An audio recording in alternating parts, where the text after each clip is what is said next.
Boa tarde a todos. É um grande prazer, uma honra enorme termos hoje aqui no nosso seminário a doutora Coralie MARTIN, espero que eu tenha falado certo, Coralie MARTIN, vai nos falar sobre um tema que é muito relevante, porque trata-se de uma doença infecciosa, ainda proeminente no nosso país, principalmente no Nordeste. E eu queria agradecer enormemente o professor Sebastião, professor do nosso programa, pelo convite, a doutora Coralie, e eu espero muito que vocês aproveitem. Eu vou falar só um pouquinho em inglês para ela entender o que eu estou falando, né? So we want to thank you, Coralie, for staying with us and talk to our students about such relevant theme, an infectious disease that are still a huge problem in our country and in other countries too. So I will ask Professor Sebastian to make the presentation of our speaker today. Thank you very much again in the name of the program. Thank you, Andrea. I would like to say first, in Paris, it's a little cold now.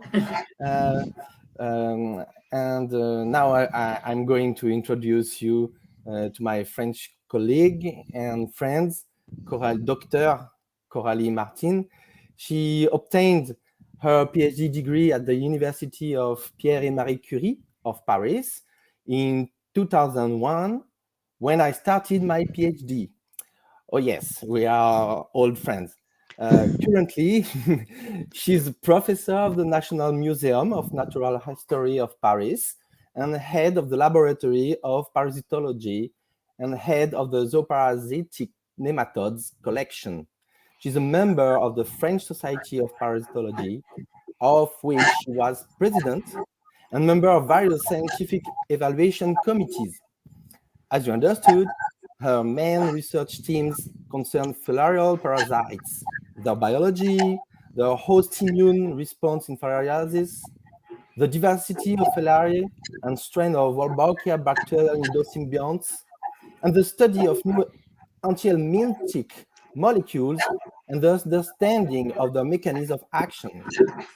She participated in over 70 scientific publications, supervised 20 master, 8 doctorates, and 7 postdoctorates.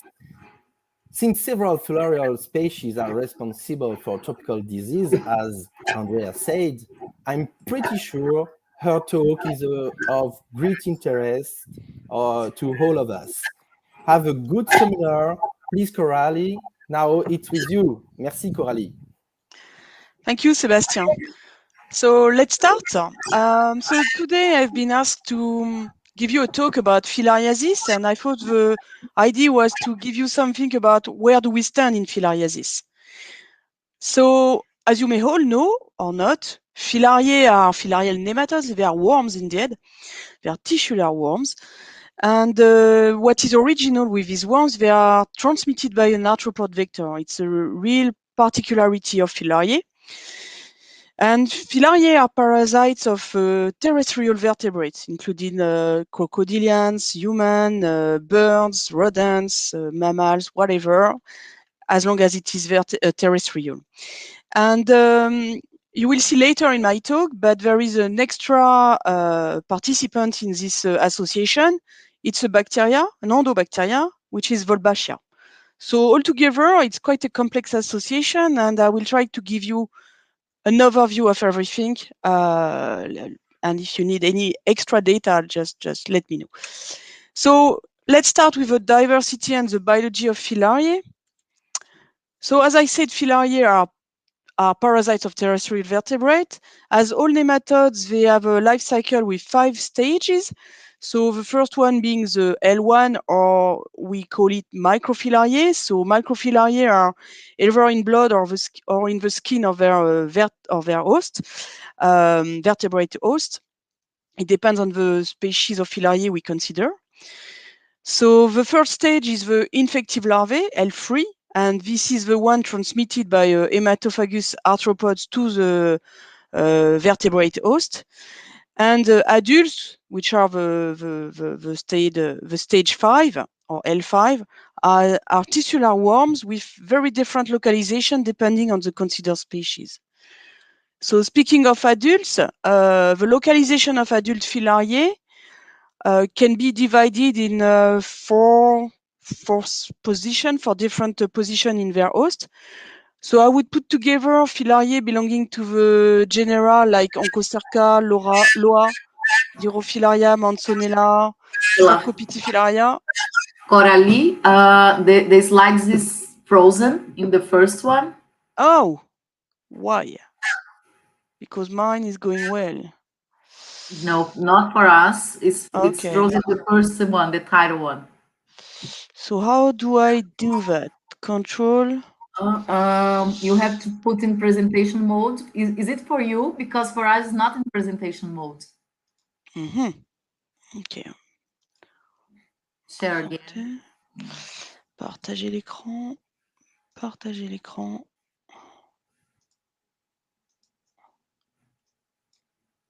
Can you see it? And yes. Can you see this one? Yes, yes. So okay, so I just did this as an introduction.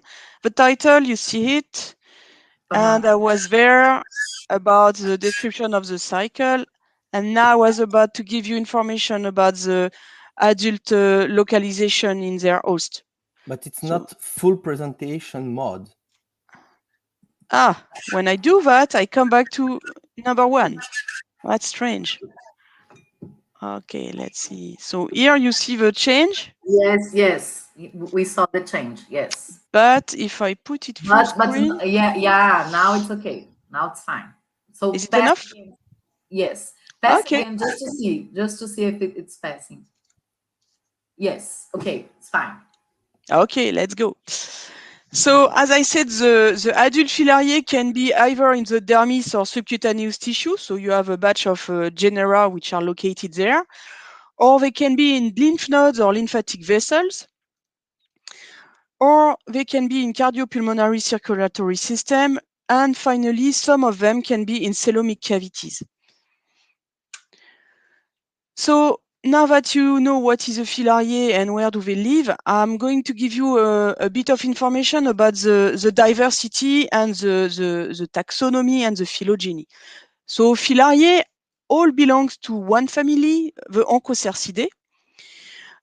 Be careful, because if you look at the level of families in the nematodes, you will find Filariidae, but Filariae are not Filariidae, they are Onchocercidae.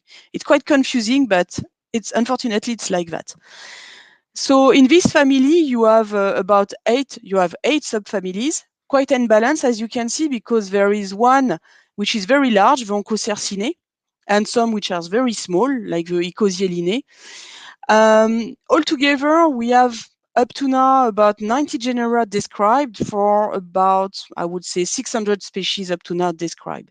So these species, they are all described based on morphological analysis. And more specifically, they are all described based on morphological characters from adult stages. Why? Because there is a large number of characters on an adult filariae. Females are very long, they are complicated, so you can find a lot of information in their morphology. Males also, they have some very specific characters which can be very useful to describe filariae. So the problem of adult stages is that to access the adult stages, you have to extract them from tissues, and it's not only invasive for the vertebrate host, usually the host is dead. So you can recover by necropsy the filariae. So now if you are interested in looking at the prevalence of filariae and maybe at the identification of filariae in animals which are not dead, one option would be to access to microfilariae in blood smear or in SNPs. It's less invasive, but it will be less informative because you have very few characters on microfilariae, only a few, like 10, 12 characters, because it's much more smaller. When we speak of microfilariae, the size is between, I would say, 60 micron to 300, 400 microns, so it's not big.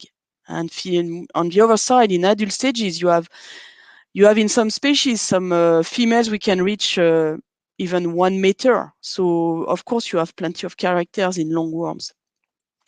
So in parallel to morphological identification, of course, you can try to do molecular analysis of the filariae, but there is different molecular approaches for different aims. So I tried to summarize on this slide the different situations we are looking at here in my lab. So first, if you have a specimen and you know what it is, it has been already identified. Let's say you have a worm and you know exactly what it is. So what you want to do is maybe to produce some sequences to run a phylogenetic analysis just to know where it is located among all its, I would say, little brothers, so the other filariae. So that's the easy part. The second situation is where you have a worm, a filariae. If you are lucky, you know it's a filariae, and it's not identified. So now you are going to run molecular analysis to produce some sequences. And now you have another 2 options. So on the easy side, you will have a known sequence. So based on similarity identification, and you will have a match with a known filariae for which you have already a sequence in the databases. Where it's more complicated is on the right side of this slide is you don't know what is your specimen, it's not identified. And when you have produced the sequences, it's not known also. So you have unknown sequences and unidentified specimen. So that's become trickier here.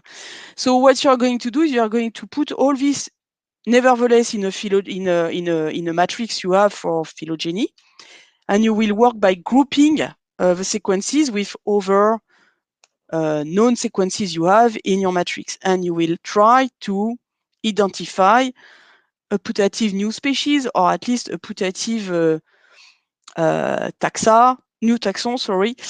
Or for us, I think when we are lucky for Filariae, we are very happy when we know the genus. Because of course, if it's not described, you can't identify a species. You can only say, okay, this sequence may be a new species, but you are not even sure of that, as most of the Filariae do not have sequences. So it's complicated to associate both of them. So now regarding the phylogeny, so in the past, there was very few molecular analysis performed to determine the relationship, the evolutionary relationship of Filariae. So either it was also on a very small taxonomic sampling, mainly using the human Filariae and the one of veterinary interest. So it was only like 10 or 15, maximum 20 species. And the analyses were mainly based on 12S rDNA and COX-1. And of course, this is very suitable for species differentiation, but not at all for phylogenetic hypotheses at higher taxonomic levels. So what we did a few years ago now, quite about 7 years ago, we decided to work with a larger sampling because we had access to a lot of Filariae from the wild fauna, and we were able to analyze 7 out of the 8 subfamilies, and we decided to use a concatenated approach of 7 genes. So the 2 mitochondrial, which are very good for, as I said, for genus and species levels, and 5 nuclear genes to go deeper in the deep nodes of the phylogeny. So what you see is the results of this phylogeny, and each color corresponds to a subfamily. And I think you can clearly see there is a problem because some do not match with the monophyletic clade. So let's go to that. So in 2015, to summarize, we clearly see that all the Onchocercid taxa clearly form a monophyletic group. So we are very happy of that. Filariae are a monophyletic group. And we have 5 strongly supported clades within this phylogeny. So we do not have 7 clades, which would have been nice to correlate with the subfamilies. We only have 5. So as you see, the suprageneric indeed levels are not sustained. So look at the green where it's written Dirofilaria on the left and the other part of the green where it's written Loa, Pelicitus and Foliella, they should be together because it's the same subfamily, but they are totally opposite. So at that time, we only had 7 subfamily. We were not happy with the suprageneric levels. And we didn't have a lot of information on Filariae from birds because Filariae from birds, they are about 1/4 of the described species up to now of Filariae. So it's a big, big group, but we don't have many information on them. So we have an ongoing study currently. It's not published. The paper is not ready. But we have now about more than 110 species in this new phylogeny. We have all the subfamilies. We have been able to have more information on Pelicitus and Dirofilaria to understand better the dichotomy for the Dirofilarinae. We have also strengthened the Cetariinae because, as you see in ONC2, there is only Cetaria, so it's quite not the best to decide that you have a clade with only one genus. So now we know that we have 2 genus, and it's the ONC2 is much more stronger. We have increased the number of sequences from avian Filariae. We have also updated the prevalence of Wolbachia. I'm going back on this later. And we have been working on the trade-off between the number of taxa you need to put in a phylogeny to make it robust, and on the other side, the number of studied genes, because of course you can't make phylogeny for so many species. I mean, it would be costly and time-consuming. So that's where we are regarding the phylogeny of Onchocercidae. So let's move to the second partner, Wolbachia. So Wolbachia is an endobacteria of the genus Wolbachia. It's a rickettsia. It's a gram-negative alpha proteobacteria. It is well known in many arthropod species, and it is present in Onchocercidae and also in 2 nematodes of plants. I will come back on this. It's a mandatory intracellular bacteria, and it is known to be vertically transmitted. So, as I said, it is well known for people who work with arthropods because it's very present in arthropods, and it's a very nice model to study symbiosis because it covers all the range of interaction from parasitism to mutualism. Very black and white. We can say that in arthropod, it's a reproductive parasite, whereas in Filariae, it's a mutualistic endosymbiont. But it's not so clearly cut because you have many examples of mutualisms in arthropods. It's more and more documented. Up to now in Filariae, we don't have new information. It's still for us strong mutualism in Filariae. But it's true until we know the reverse. But for the moment, that's where we are. So Wolbachia are present in all human Filariae except Loa Loa. So it will be important for later when I will discuss about the treatments. And it is essential for the development, the embryogenesis, and the survival of Filariae. So it's very critical for the reproductive capacity of Filariae and for the size of Filariae, because when you don't have Wolbachia, when you deplete Wolbachia with antibiotherapy, you have smaller worms. Wolbachia is very important also as a cause of inflammation. I'm not going to go deeper in this. I just wanted to make you aware that it is important for immune response and for some immune pathology observed in human filariasis. So how do you identify Wolbachia? Wolbachia, it's a molecular identification. There is no formal description. It's based on bacterial genotypes. And we call them supergroups, which are indeed phylogenetic subdivisions. So up to now, as you see, it's named A2. We don't know how we will do when we will reach Z because it's almost closed, the list, but we name them from A, B, C up to the last one. And as you see here, in green, they are the ones specific of Filariae, C, D, G, and L, of nematodes, because L is in nematode, but not Filariae. In blue, it's in arthropods, and in violet, it's the one which are common to nematode and arthropods. So recently, with a colleague in the US, in the NEB, we have published this phylogenomic analysis on the relationship between the different Filariae, for which we have the full genome. Here you have a topology of Wolbachia strains based on quite a high number of copy ortho groups here. What I want you to see is that indeed when I said before that the supergroups are indeed phylogenetic subdivision, the phylogenomic analysis give exactly the same pattern of divisions. So all the supergroups based on phylogenetic subdivision, I would say it's the same with phylogenomic analysis, and so we have the same subdivisions. So what about the presence of Wolbachia in Filariae? So Wolbachia are not everywhere. They are not present in all Filariae. This is the important information. Up to now, we have been able to identify them in only 3 subfamilies. So in Onchocercidae, Cercinae, in Dirofilarinae, and in Splendidofilarinae. And the more you study the diversity of Filariae, the lower the prevalence is indeed. In 2001, it was published that you have a very high prevalence of Wolbachia in filarial species, like about 90%, but it was only in a small sampling, and it was only in human Filariae and the main veterinary one. And as I said, they are all positive except one. So of course, it was why you have 90%. When we did publish an updated analysis of the prevalence, and not only the prevalence, but at least we did it on about 90 species. There is indeed only about 50% of Filariae which harbor the bacteria,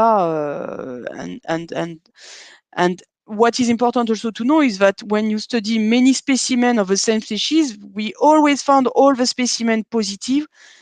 Whereas in arthropods, sometimes you have one specimen positive, one specimen negative. Here in Filariae, it seems to be very clear-cut. It's either there or not there. It's depending on the species. So we can really ask what is the real prevalence if we were able to look at more species. Where would we go in terms of prevalence? So the main question also when you see that is about the hypothesis of the acquisition of the bacteria in Filariae. Because as I said, it's only present in very modern subfamilies. It's not present in ancestral subfamilies. So do we have an ancestral loss, or was it never acquired? The other question you can ask is when you have a host and a symbiont, you want to know maybe about the coevolution between the two partners. And of course, the origin of infection, as I said, is there an ancestral loss, or can we identify the origin of the infection?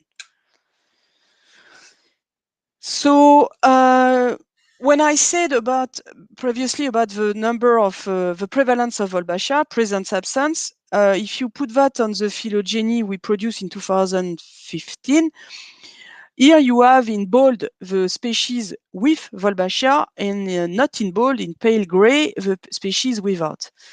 So what you see on the left and the bottom left is that you have a whole group in gray. So this is the ancestral Filariae. And then in the modern Filariae, all the other ones, the clade 3, 4, and 5, you have a mixed. So it is very likely that clearly you have secondary loss of Filariae in the modern secondary loss of Wolbachia in the modern Filariae. But it seems that the absence of Wolbachia in the ancestral Filariae would reveal an ancestral state of Filariae. So how do you work with that? Then you go back to the available genomes. So there is many which are now available. Indeed, you have 15 now which are available. And you look for evidence of a lateral transfer of Wolbachia genome frequency in the nuclear genome of the host. And what was observed by colleagues is that for Onchocerca flexuosa on the left, where everything is bold except one, but also in Acanthocheilonema vitae on the top, and in Loa Loa on the right, they are all Wolbachia negative, but newts were observed in all the genome of this Filariae. The newts being the Wolbachia nuclear transfer. So it proves that the ancestral of these Filariae were having the infection and they lost the bacterial infection. So it's really a secondary loss of this.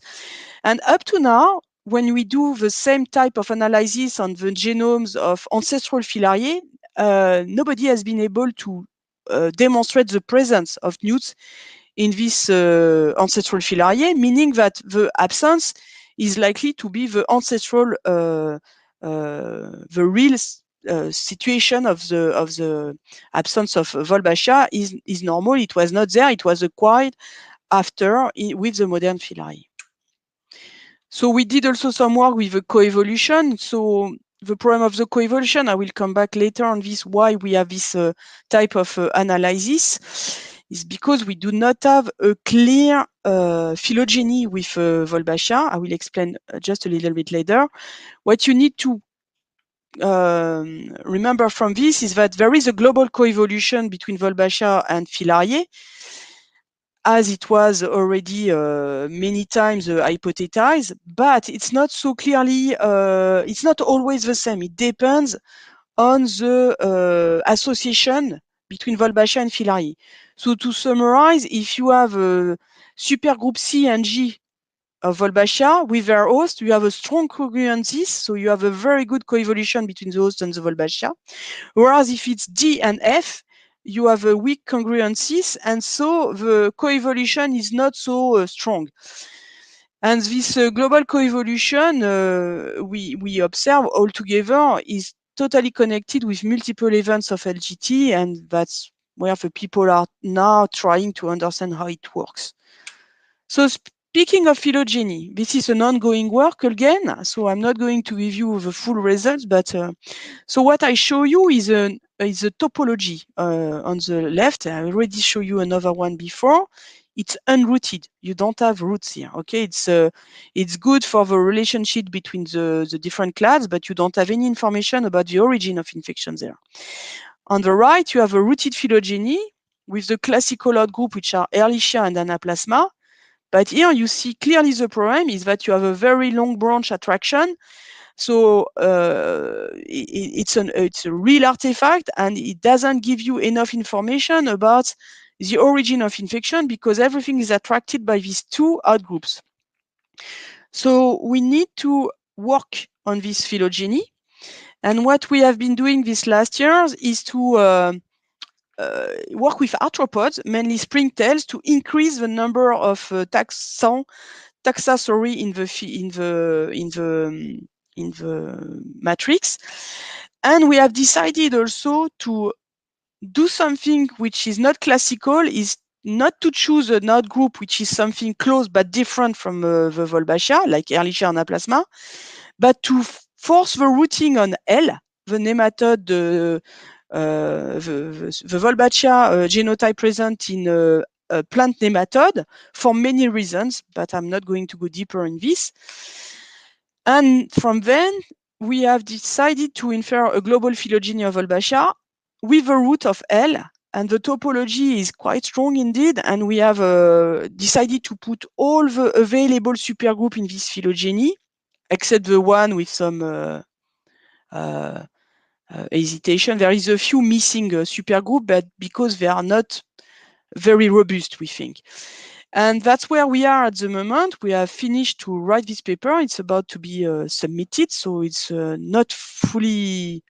not yet available for you to see, but definitely it will be the first phylogeny with root, which we believe they are good enough to explain the origin of infection and how the groups derived from the plant nematode after that. So now I'm going to move on a second part. So I'm just going to give you a quick overview of human filariasis before moving to treatments. So I'm sure it's just to remember you what are human filariae. So filariasis, there is indeed a very large range of pathology when we speak of human filariasis. So the most important one are associated with what we call lymphatic filariasis, LF. They are due to three filariae, Wuchereria bancrofti, Brugia malayi, and Brugia timori. So what is the problem here is that the adult worms live in the lymphatic vessels. So they, of course, they are going to block at a moment the lymphatic system. And because of that, you will have lymphedema, you will have the lymph will not be able to circulate properly, so you will have lymphedema. And we will have this kind of issue you see on the picture, like what we call elephantiasis. So it's worldwide, LF.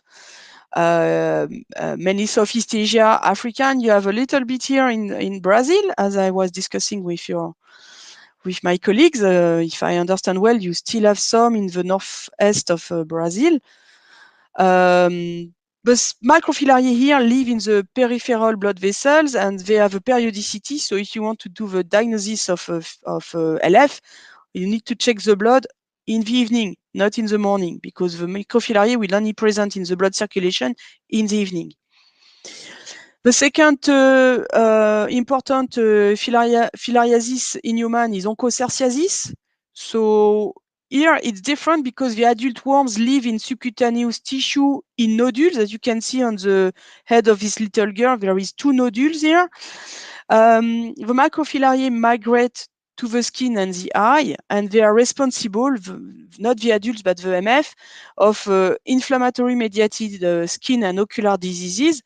So you have one example of what can be induced on the skin of a patient on the picture. And don't forget that onchocerciasis was known as river blindness. So it was the ocular pathology was bad enough to go up to cecity in some patients.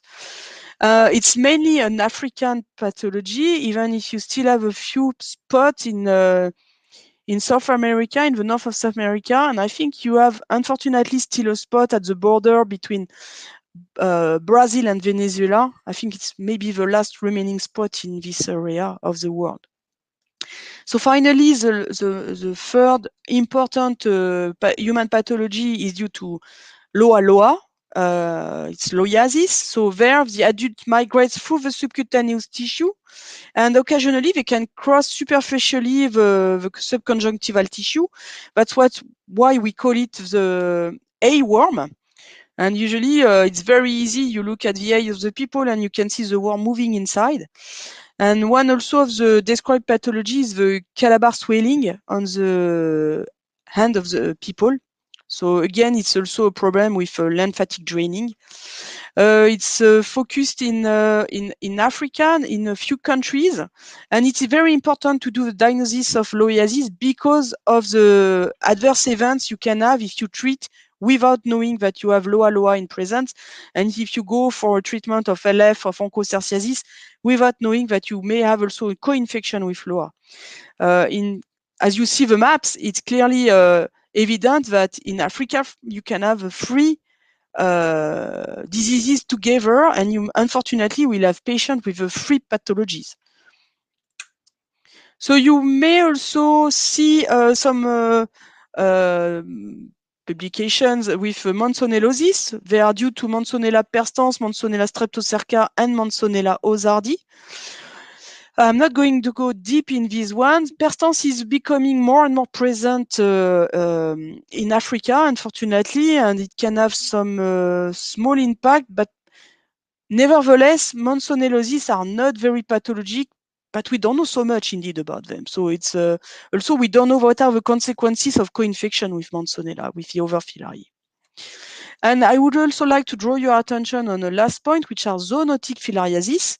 So it's numerically, it's less important than the others, but don't rule out that you can have a passage from dogs, from the filariae of dogs to humans. I'm speaking of Dirofilaria imitis, Dirofilaria repens, Onchocerca lupi, and every year we have cases of zoonotic filariae in human due to these 3 filariae. There is others, but more occasionally, less frequently than these 3 ones. So what about the treatments of this filarial disease? So classically, you all know that ivermectin was introduced, maybe not, you don't know all, but ivermectin is the classical treatment for onchocerciasis. It was introduced in the 80s. And the good thing is that at that time, it was given by Merck to Africa, so it was free of charge. So it was used as a mass drug administration for all the health program in Africa. You also have in your portfolio at that time, diethylcarbamazine and also albendazole. So these 3 treatments, they all have microphyricidal effects. They kill MF, but unfortunately, they don't kill the adult worms. So why is it a problem? Because if you think of onchocerciasis, a worm can live up to 10, 12 years.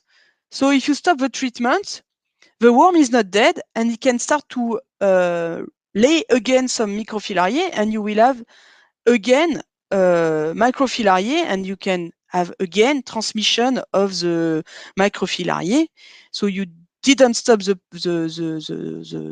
disease, and it's not enough as a treatment to stop totally the disease. So as I said, all the chemotherapies are discussed within the framework of an MDA, of mass drug administration. So sometimes it's a bit annoying because it's too heavy, and sometimes you want to have something more local. Also, the problem of the prevalence of some of onchocerciasis is an issue because you really need a strong coverage for many, many years to be able to eradicate onchocerciasis. And finally, the top issue on that is the co-endemicity with LOA mainly, or all of them together. So what are the objectives currently, still currently, is to find a compound with macrophyllaricidal activities, is to work out also the problem of resistance you may see now with ivermectin, at least in cattle, and to treat the symptoms in individual patients. So let's go back to these three compounds to explain how it works. So when you only have onchocerciasis, you use ivermectin to kill the microfilariae. As I put in the table, you use it once a year in Africa and twice a year in the rest of the world. Don't ask why, I don't know why. But you need to treat until the transmission has been interrupted.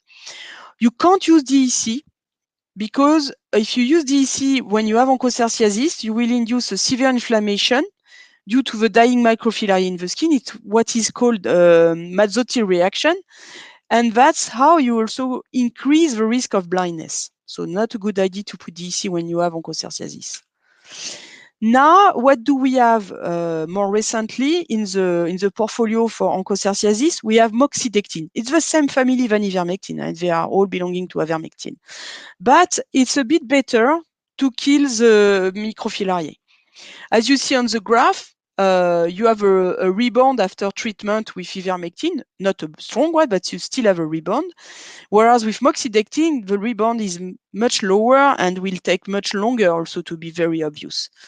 So it has been approved by the WHO to be used against onchocerciasis as a good option compared to ivermectin. So what about LF? So up to 2017, that was what was recommended was a mix of ivermectin and albendazole in Africa and a mix of DEC and albendazole in the rest of the world. And for a long time, again, because of the life expectancy of the worms, which is around 6 years for these LF worms. So what is in the portfolio now? What has been done in the last 5 years, I would say? So now we are speaking of 3 therapy against LF, meaning that we are using altogether DEC, albendazole, and ivermectin. And here, as you can see, it's quite a nice improvement because not only you target the microfilariae, but you can have also a macrophyllaricidal effect of this 3 therapy.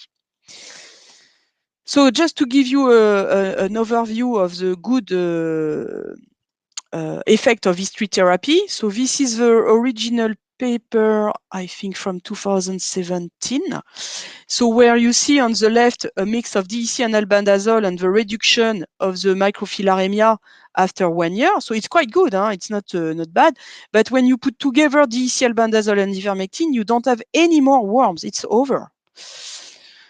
And now, after 2 years, it's still good because, as you see on the table, you don't have microfilariae. And now, it was published 2 years ago, the 5-year follow-up of this single-dose triple drug therapy.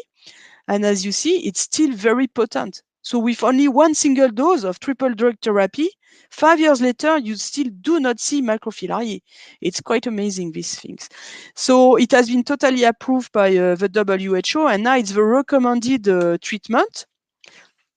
Because as you see, So it's much more effective to clear the MF. It may be permanent, at least 5 years. Sorry, I didn't correct this. Okay, we have to temper a little bit because adverse events are more frequent with triple drug therapy, but they can be solved. And as I said, lower levels of circulating filarial antigen indicates a stronger macrophyllaricidal effect. So it's recommended for non-endemic zone of onchocerciasis only. So it works very well in Southeast Asia. But the modeling study suggests that it will be complicated in areas of lower endemicity of LF, so it will not be so effective. And the main problem is where you have areas endemic for onchocerciasis and loiasis, so mainly everywhere in Africa, because you have risk of severe adverse events caused by DEC and ivermectin, so that really hampers the implementation of triple therapy in Africa. So we still need an alternative treatment strategies, mainly based on macrophyllaricidal compounds, to work out this issue of residual foci of LF infection or the areas in Africa. So what are the options? The options are also to target Volbachia. As I said, Volbachia is a mutualist endosymbiont. So if you use tetracycline like doxycycline, you will clear Volbachia in the worms. That's what you see here on this picture. On A, you have a section of the worm where in red you have the bacteria, and you have two uteri with eggs inside.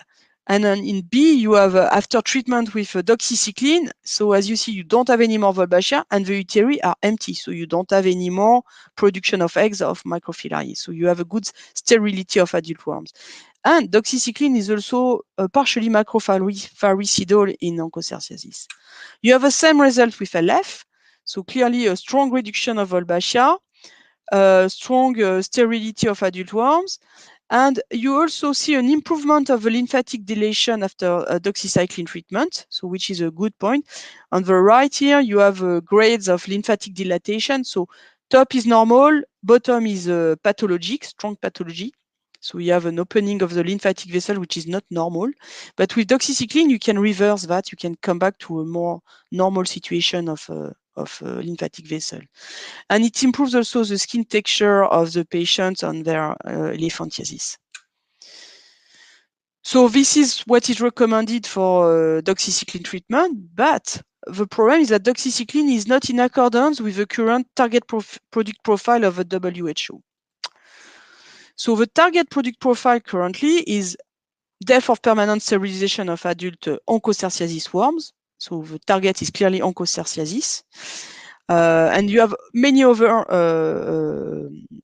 requirements, and not using doxycycline.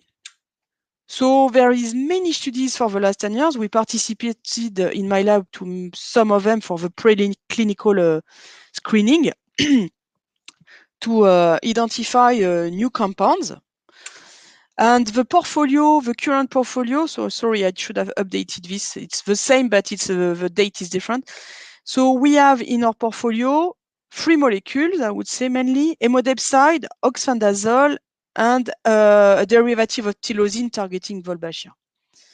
And to summarize what is going on at the moment, here you have where we are with all these compounds.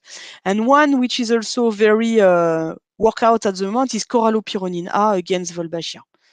So I think it's the most updated information I can give you on the new drugs which are under progress against filariasis.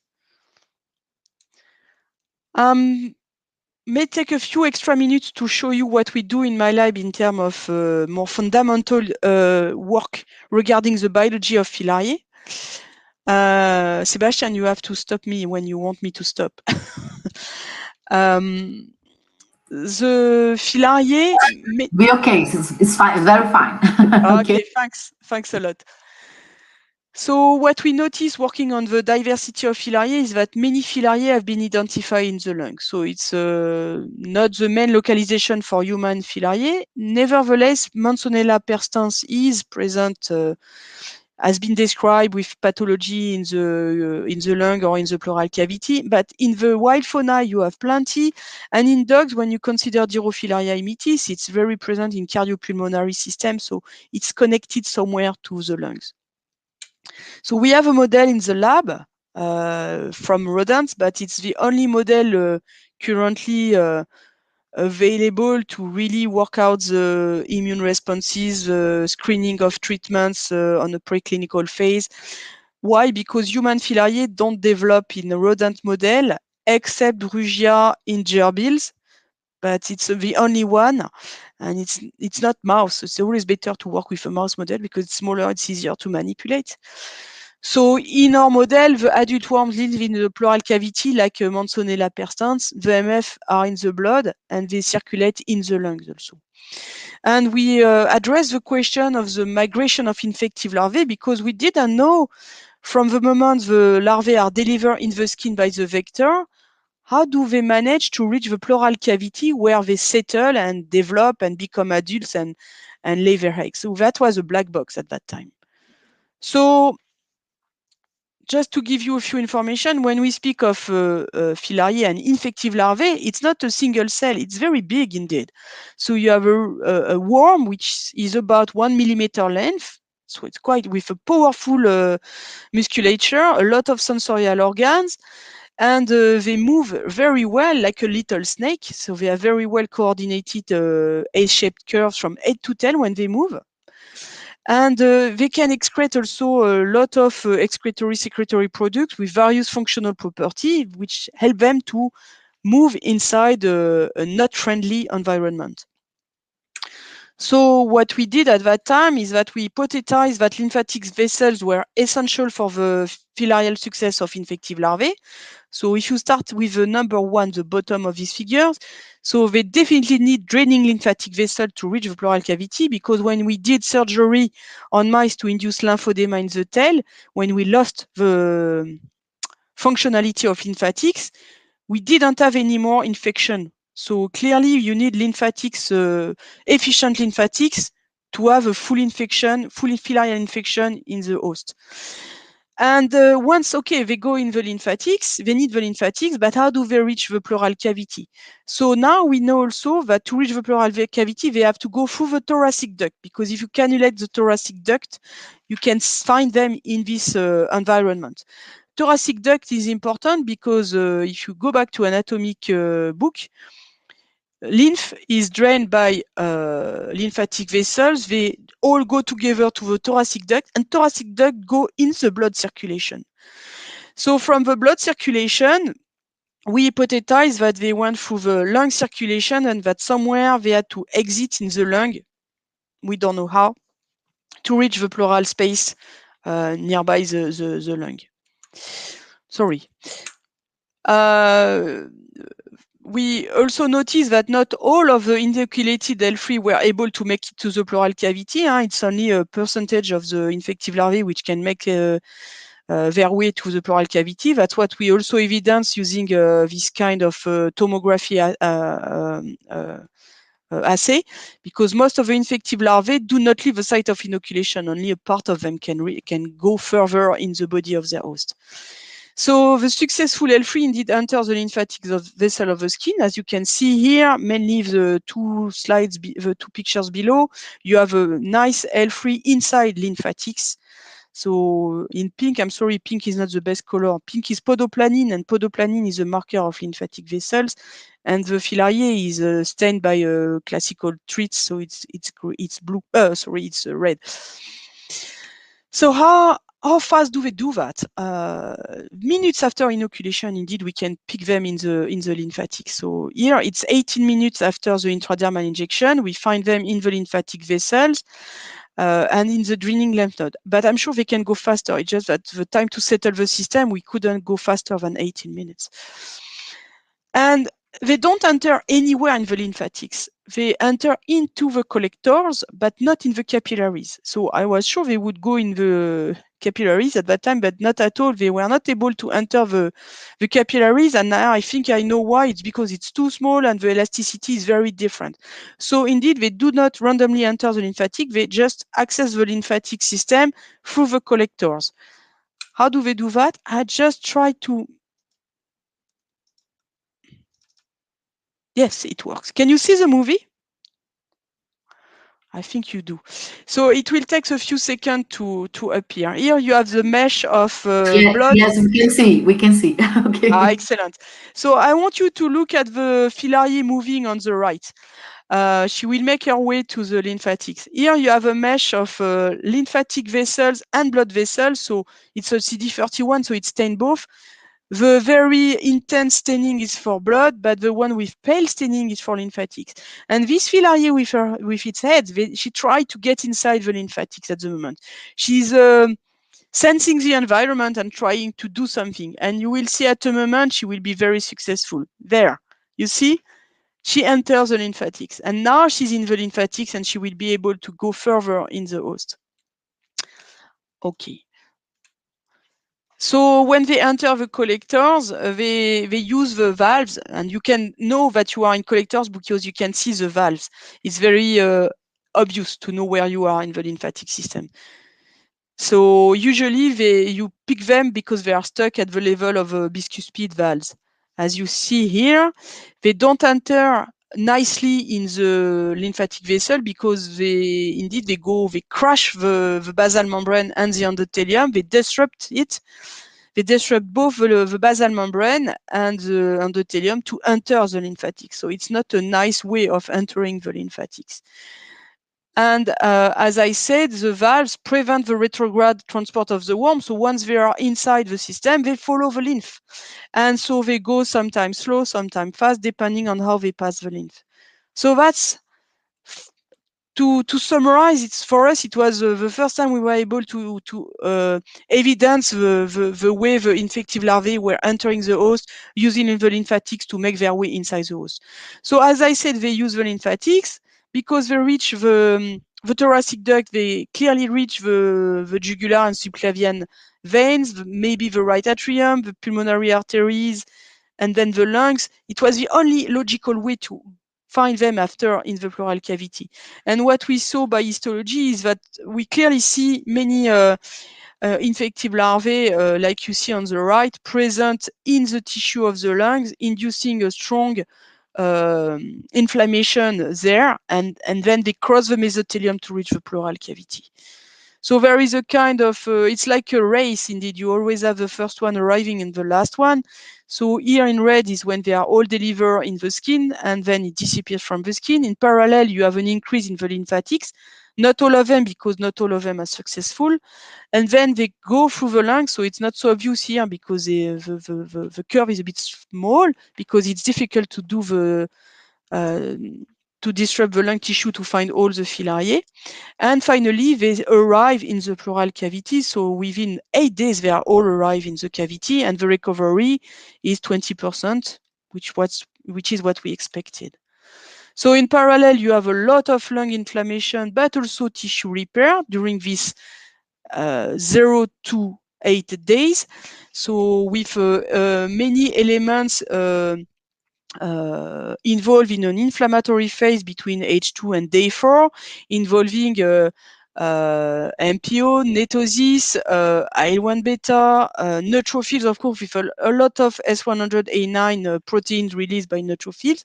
And then you have this repair phase, likely from day 4 to day 8, where you have macrophages coming, you have an increase in IL-4, you have a decrease of some inflammatory chemokines. So you have a resolution with involving also granuloma in addition to the macrophages.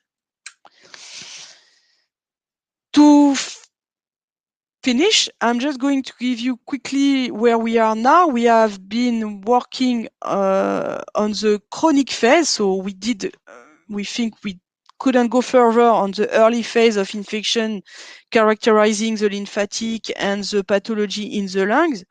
But what we didn't know at that time is how do that work when you have a patent infection, chronic infection in the lung, when you have adults releasing microfilariae in the pleural space. Pleural space, it's close to the lung, so you will have also some consequences on the lung state.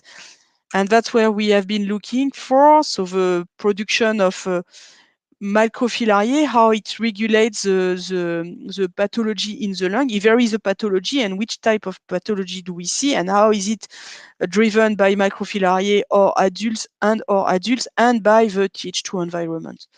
So here you see that when you don't have microfilariae, you have a very clean lungs, whereas when you have microfilariae, you have this kind of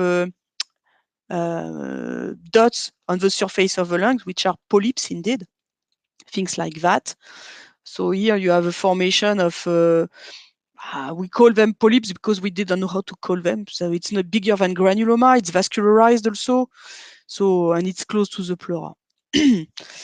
And this type of pathology requires Th2 immunity. So what we know is that in a filarial infection, you need Th2 immunity to limit war burdens, but also to repair the damages caused by the larvae when they migrate.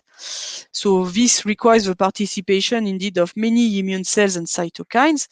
And among them, when we did this kind of analysis to look for the inflammation and the signature of cytokines and chemokines involved in the lungs, we clearly evidence a central role of IL-13 and IL-4 in the pathogenesis and the cell recruitment and activation in the filarial infection. So because it's in this network analysis, you have a fibrosis of lungs, the activation of macrophages, and recruitment of the eosinophils linked to the IL-13 and IL-4. So knowing that, we have been able to use some different model of knockout mice, one without eosinophils only, and one without IL-4 receptor and IL-5.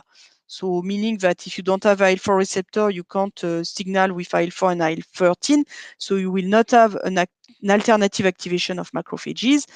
And if you don't have IL-5, you will not have eosinophils. So it was very shocking to see that this type of modification of the Th2 has a strong importance in the embryogenesis of the worm. So when you have a deficiency in Th2, your worms are bigger, better, produce more filariae. It's a big bag of microfilariae. So you have the worms feel much better when you don't have Th2 environment. And if you look at the pathology, we describe many aspects of pathology, such as hyperplasia, hypertrophia of the mesothelium. And here you start to have some differences because for the hypertrophy of the mesothelium, so hypertrophy is when you have the mesothelium cells which are bigger, so more activated. Likely they release a lot of cytokines and chemokines. So it seems to be adult worm dependent, but Th2 independent, as you see on the top right graph. Whereas if you look at hyperplasia, so hyperplasia is interesting because it's what is below the layer of mesothelial cells. It's you can see fibrosis. So what is yellow it's a thickness of the cell, the recruitment of cells below the mesothelium associated with fibrosis. And this is totally dependent of the number of microfilariae you have, the presence of microfilariae, sorry, and it's dependent on the Th2 response if you have a competent Th2 response. So this is just to show you the structure of the lung, because I'm not sure you're familiar with perivascular space around the bronchiole. And when we look at that, nearby the PVS, the bronchiole were presenting the production of mucus. So this is very associated with bronchial inflammation. Only if you have microfilariae, but only when you have a full immune response, or at least when you have eosinophil. If you don't have a Th2 response, because if you like IL-4R and IL-5, you don't have mucus production. So what I want you to retain from this is that in this double knockout mice, you have almost no inflammation, no pathology, and the worms are very happy. So it's always a problem of balance between having an environment which will be able to kill the worm, but induce pathology, and then you have to make reparation. And on the other side, of course, it will favor the worm, but you will not have pathology, and you will not need to repair or excess repair, which could be harmful. So recently, it's very recent, we just published this because we were looking at the dynamics and function of the pleural macrophages. So I'm not going to go through that. I mean, I will refer to the paper. And just to conclude, this lung macroenvironment in chronic filariasis is very important because it conditions this balance between inflammation, repairment, and on the other side, on the fitness of filariae and the production of microfilariae. So if you push too much on killing the worm, you may unfortunately induce too much inflammation, and then you will have a fibrosis as repairment, and it's not always the best. But if you don't put too much effort on controlling the worm infection, they will feel very well and they will stay there without inducing too much inflammation. So maybe that's where you have the best adaptation indeed. If you have a worm in you and no inflammation, no pathology, maybe it's the best indeed. Everyone is living happily. We need to see what impact it would have on the fitness of the host here indeed. So I will conclude here with, if you are interested in this aspect of the biology of filariae and the relationship with the lung, that's what the work we did with my team the last I don't know, the last 7 years, I would say now. So feel free to download them. They are all open access. So thank you for your attention. I hope I was not too long, sorry. It was very nice, a very dense presentation with lots of data. And we got some good questions. I don't know if Seb, do you want to make one first before I go to the public ones? Yes, I have, but it's better, I think, the public first. Okay. Okay. Shoot. But So, what an impressive presentation. Thank you, Coralie. Yes. I think I can divide into blocks. One is some are from Wolbachia interactions, filaria, and insects. Let me put the question here. I will exhibit. This is from a student of ours, Daniela Franco. She asking if Wolbachia infects the insects and filarias, and the filarias has these insects as vectors.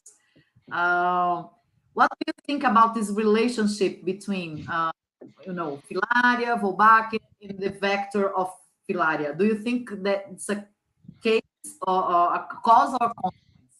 Something like that she's talking about. Well, that's an interesting question. That's what we are trying to understand at the moment. Yeah, this one here. So if you look at this phylogeny, you clearly see that on the most ancient genotypes of Wolbachia, they are not in vectors. Okay, vectors will start to appear in genotype A and B, and then later you have the filariae. So you may wonder if the genotypes were at the origin the one in the vector were at the origin of the one we found after in the filariae. If it is the transmission was indeed horizontal from the vector to the filariae in terms of the ancestor of what we see there, okay? Because this is the picture of this phylogeny is now. And if we think about what happened in the past or in their ancestor, maybe we could hypothesize that the Wolbachia from the vectors have been transferred to the Wolbachia, to the filariae, and that would be a reason or a way to explain how the filariae acquired Wolbachia. Why not? But we don't have proof in any senses at the moment. It will be difficult to see that for the moment. It's an hypothesis. That's all. Yes, because it has it plays a role in filaria's development. So it seems to be a very old relationship. Oh yeah. Yeah. And because without Wolbachia, filarias does not do the development it's okay, it's not very well. So it seems to be very old and, cooperative. The symbiosis, like. Yeah, but I think they also, if you take it at the scale of evolution, I'm sure there is they tried many things. Many things has been tried, and some have been fixed, and some have been lost. And it's all the issue of evolution. You can only make hypotheses because we have worms here. We don't have fossils to understand how it was in the past. So it's only hypothesis. It's quite interesting, this kind of biological relationship. Yeah, I agree. very interesting and intriguing too. So let's move a little bit about treatment and vaccine. A student of us asked about vaccine or preventive treatment for filariasis. It's already available or are in development? Do you know something like that? Well, there is a group in the US led by Sarah Lustigman in New York, and they are really pushing for development of vaccines. They have a couple of targets to target for vaccines, but it's really still in early days of development. We have been speaking of vaccines for many years, many decades, I would say, because when I was a PhD student, I was working on mechanism of vaccination in this model of Lithomozoides sigmodontis. But up to now, I would say the money has been put more on finding a new macrophagocidal drug, because it's quite an emergency to have something. And the money is less important for vaccine development. Whereas 20 years ago, the money was more important for vaccine development than now. So preventive treatment, some of the compounds I show you may have a preventive treatment, but they will not be put on the market like that. It will only be put on the market as curative treatment. So it's the TPP is for a curative treatment against filariae, targeting the adult worms. Okay. And do you think is it interesting to control the vector, the insect? Of course. I mean, it would be essential if I think every vector-borne disease, you need to put also effort on the control. Okay. So we have another question about Wolbachia. It's from Professor Carla Nunes. Is Wolbachia involved in filaria immune system evasion in the host? Do you think Wolbachia plays a role on that immune evasion? Those filaria species that lost Wolbachia show difference in the interaction with the immune system of the. Do you have this kind of data? Filarias with and without Wolbachia, how it behaves in the immune system? Yeah, we have some information more associated with filariae having Wolbachia. I understand the question. It would be very nice to compare something very close like Onchocerca volvulus and Onchocerca flexosa to see what would be the consequences of having and not having originally Wolbachia. What we have as data is more filariae with Wolbachia and then filariae treated to deplete Wolbachia. For example, for Onchocerca oceangi, I remember we did some work with colleagues in Liverpool years ago, where we noticed that if you have a normal system with Wolbachia, the immune response will be mainly associated with a neutrophil outcome, neutrophil response going to the worm and containing the Wolbachia. I think the Wolbachia was the main driver of the neutrophil response. After treatment, when Wolbachia was depleted, the immune response was totally modified and was there mainly dominated by eosinophil response. And eosinophil response was much better to target the worm than the neutrophil. The neutrophil will not have such an impact. What we saw in the nodule of Onchocerca oceangi is that not only eosinophils were there, but they were able to disrupt the membrane of the worm.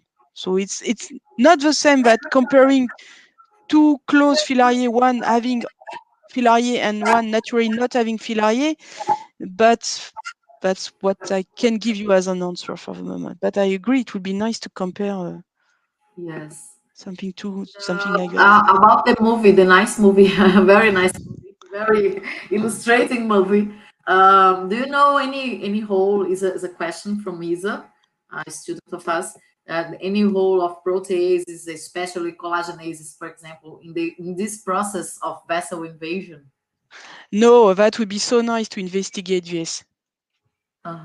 Like a secretion of the worm to Oh yeah. Yes, it will be very interesting to see. Yeah.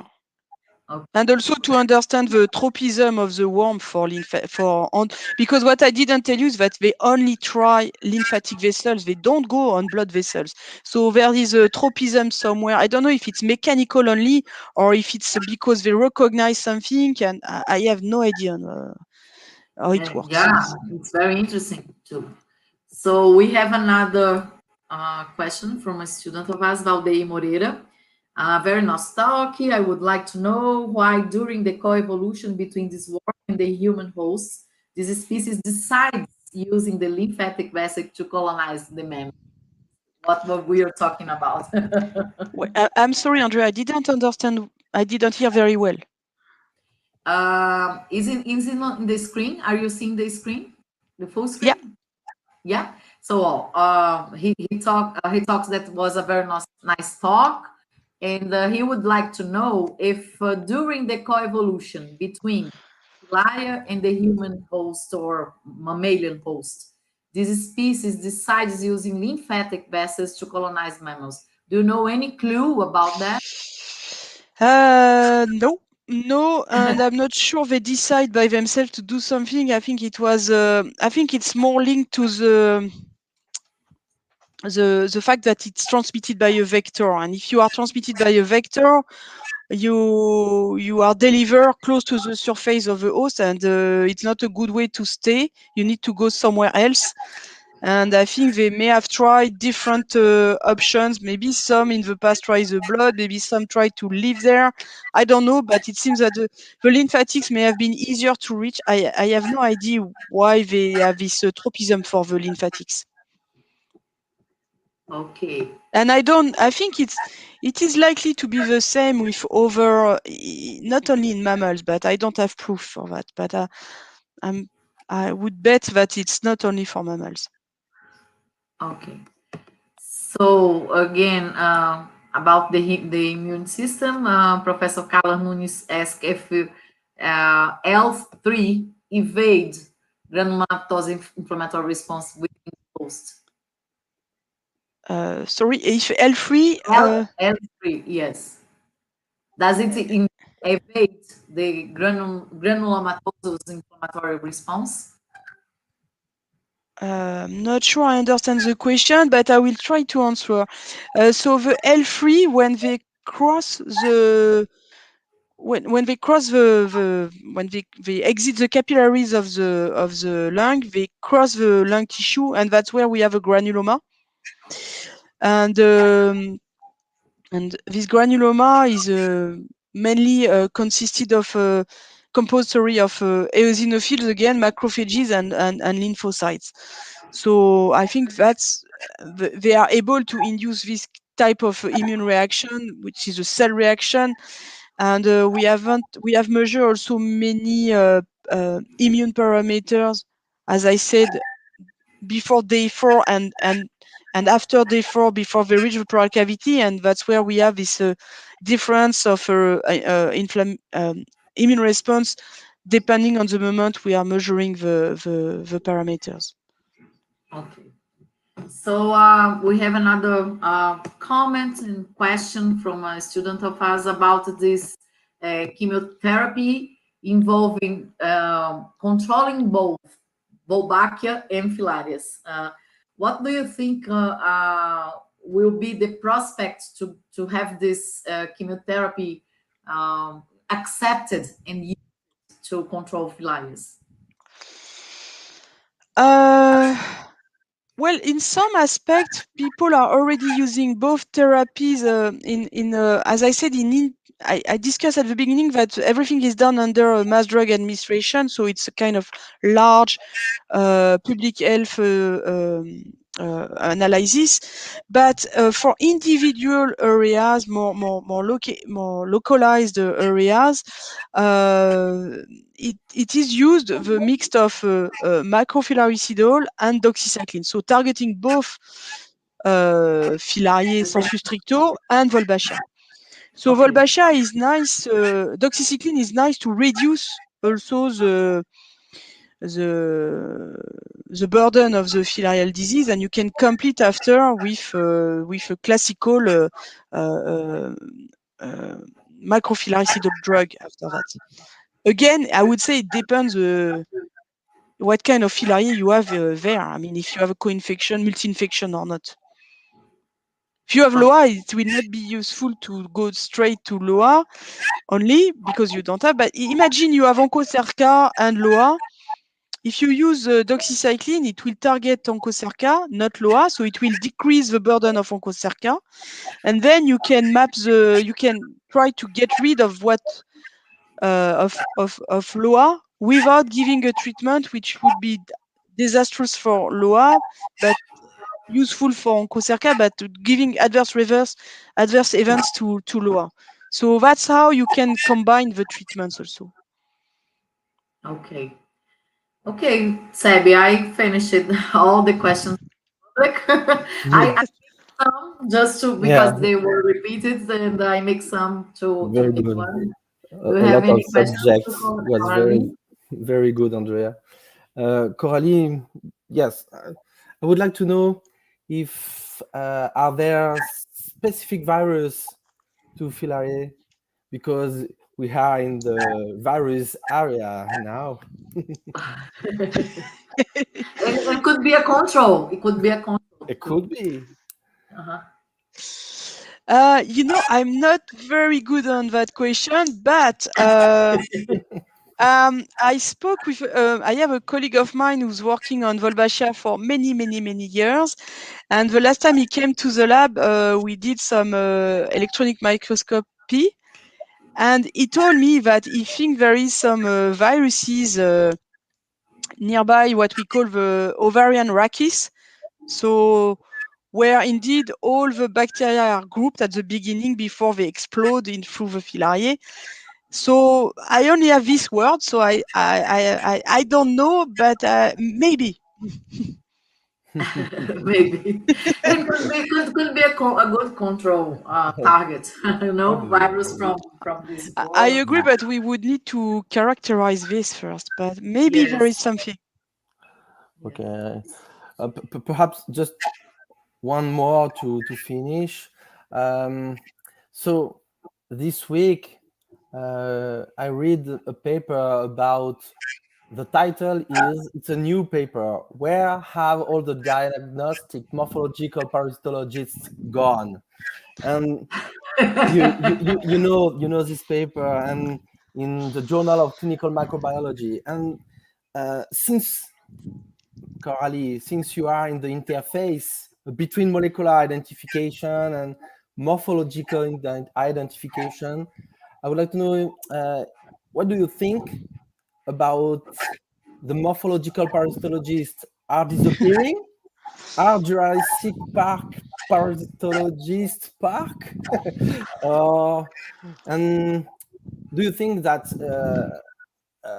could negatively impact public health, the disappear of real parasitologists with microscope? You know that I'm convinced by that. We try to always have a combined approach for studies on diversity of filariae, because as I explained at the beginning, it's, if you know what you are looking for, it's easy. I mean, if you look for human filariae, it's always easy because you have plenty of sequences, plenty of reference, and even everybody can more or less make a diagnosis on microfilariae with human filariae. Shouldn't be too much of a trouble to do that. it's more complicated when you address diversity in wild fauna. And for example, it's only Filariae, but if you want to know what could jump on human, it's important to understand what is around us. And of course, if you look at wild fauna, most of the time we'll not have sequences in any databases. I mean, every time if you are new to the field, you will bring the information.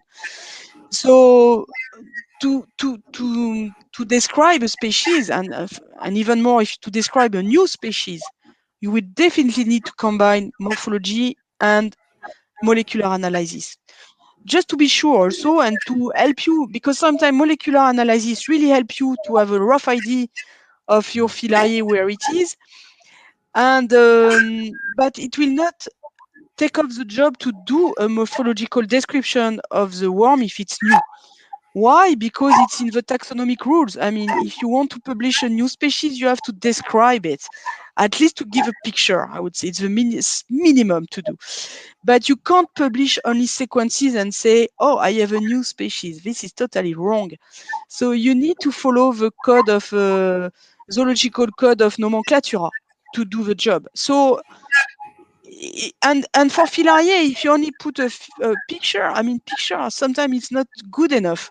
So you really need to describe the characters and to explain why this Filariae belongs to this subfamily, or why is it this genera. And then combining it with the molecular analysis, you give a stronger weight also to your description, because sometimes you may also do mistake doing morphology. So if you have two approaches, it will limit the mistakes. So it's important for me to have both, because sometimes I don't trust what I read or what I see as sequences. So at least if both are convincing, I would agree more on what is a new species, for example. Yeah, and this paper is really nice. I mean, it gives really nice examples of what to do and what should not be done also. Thank you. So with this philosophical question, I would want to thank you very much again for the nice talk. All the students are clapping their hands at the Thank you for the invitation. It was a strange afternoon for us with worms, but it was nice. It was biology is always beautiful, even at the worms world. But yes, mainly on the worm in the worm world. Yes. Okay, so have a good time in Brazil. Ok, thank you very much. Sebe, brigadaça pelo convite. Merci, thank you, Andrea. Com esse Okay. See you nível tomorrow, Coralie. Bye-bye. Bye, bye. Thank Revoir. you. Au revoir. Au revoir. Bye.